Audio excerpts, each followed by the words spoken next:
Good morning, everyone. It's Lee Henson, president and founder of Agile Dad, and it's time for today's episode of the Daily Stand-Up. So without any further ado, let's get started. It's Monday, beginning of a brand new week. I hope that you all had an amazing weekend. I'm sure you did, and I know I did. It has been just so much fun. Lots of good things going on, lots of exciting news, lots of things happening. And last week, I had an opportunity to teach a private workshop for a group. It was a fundamentals workshop.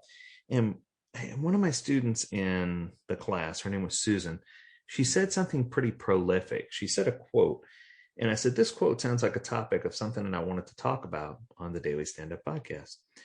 Her quote was, so I asked her, I said, what were some of the key takeaways? So I asked the class, what were some of the key takeaways that you got from the training? What were some of the key takeaways you got from class? And her key takeaway that she got from class is that time-based estimation is a waste of time. And I sat and thought about that. And it was almost like Inception, I'm like, time-based estimation is what I'm like, yeah, it is actually, because anytime you're estimating something using time, you're setting yourself up for failure. And it was very astute. I was impressed that a student in the fundamentals class said something that was so deep and so enveloping, right? It was just a really good thought.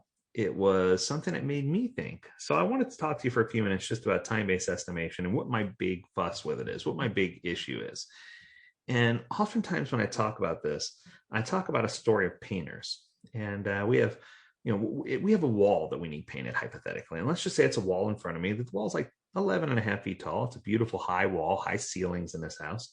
And it's about 19 feet across, but there's nothing special about the wall. It's rectangular. It doesn't have any kind of vaults or anything. It's got one panel of light switches, a couple of electric outlets. It's a standard wall, right? And I say I need this wall painted. Well, if I talk to 4 different people who are on a painting team and ask them, hey, I'm curious, how long do you think it'll take you to paint this wall? Painter number 1 says, well, it's funny you should ask. My father owned a professional painting company for years. And I'm like, really? And she says, yeah. She says, I've got all the kits, I've got the sprayers, I've got the stuff to put down, the tarps.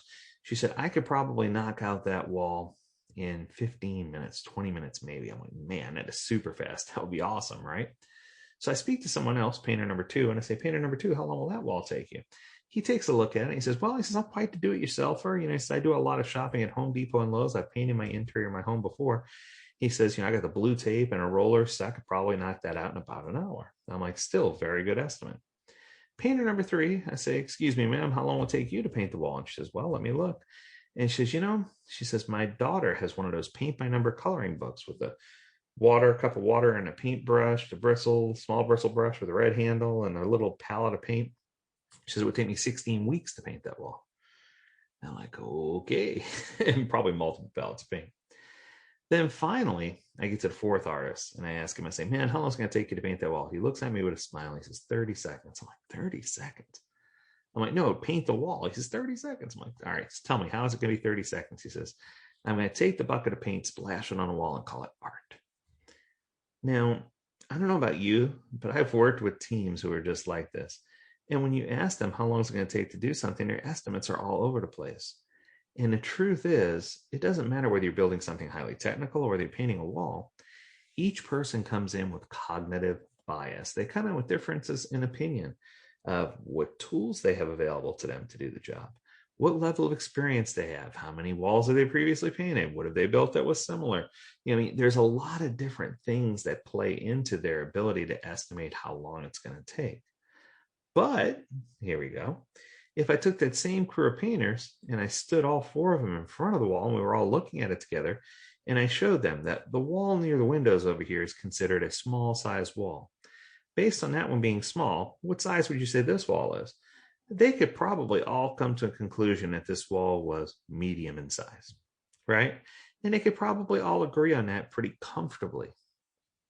I guess where I'm going with this is it's a lot easier for people to figure out the size of a job than it is for them to figure out how long it's going to take.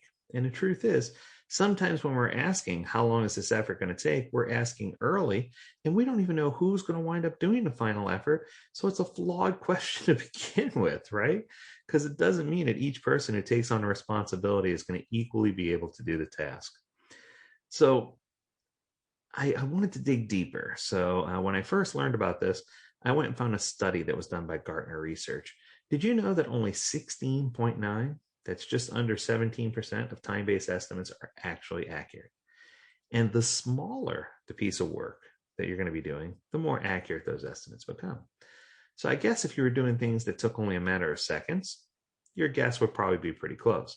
But the second you exceed a few hours, the second you exceed maybe a day, now your estimates are getting further and further off because there's too much wiggle room. There's too much room for bias, prejudice, for lack of experience or ultra experience to play into those estimates. So I guess what I'm trying to say here is it's critical for us to consider that instead of asking people how long something's going to take, I think the real question we're trying to ask is, when is it going to be done? And I think that if we ask when it's going to be done, it's fair for us to be able to say, based on the size of this object, it will be placed in this sprint, and based on that information, it'll be done by this date. And if we can start looking at work and considering work that way, it's going to make it a lot easier for us to forecast. So instead of us constantly badgering people with how long is it going to take, and knowing that the answer that we're going to get is fundamentally flawed, I challenge each of you to start asking the right question. And that would be, how big is the object? And once we figure out how big or small something is, then we know collectively as a team that the team can finish so many units of work in a 2-week period. And we can use that velocity to forecast out and figure out with much greater accuracy how much work can actually be completed. And that's going to give us the leverage that we need to help executive leadership and others understand exactly how to forecast and how to get the numbers that we're looking for. So I hope this episode was helpful for you. It was great. And thanks again, Susan, for warming my heart. I'm going to say that quote one more time. She said, time-based estimation feels like a waste of time. And I'll tell you what, Susan, you are absolutely right. If you're doing time-based estimates, all you're doing is setting yourself up for disappointment. So I hope this was useful to you. If you have an episode or something you'd like to talk about, don't hesitate to reach out to us at learnmore@agiledad.com, where we'd love to hear about your topics. As always, we encourage you to stay healthy, stay well, and stay agile, my friends. Until next time, do take care.